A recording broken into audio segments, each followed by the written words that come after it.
Hello, in this video I'm gonna show you how to unpack RAR and zip files on DOOGEE V20. So in order to do this we'll need to download RAR app, and we've shown you how to do that in our other video. Now let's locate the files that we want to unpack, and mine is located in DCIM and then camera. Here's a camera.rar which I'm gonna click on in order to unpack it.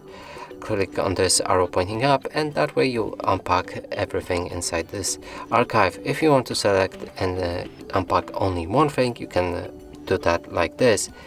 But first let's just unpack everything. Here click on the browse to choose the destination where the files will be unpacked. So I want them to go for movies, and here click OK. You can change the settings for ask before overwrite, overwrite without prompt, or skip existing files. You can enable to keep broken files, do not extract bytes or display extracted files. After everything is set, click OK. And here's the 3 pictures that we just unpacked.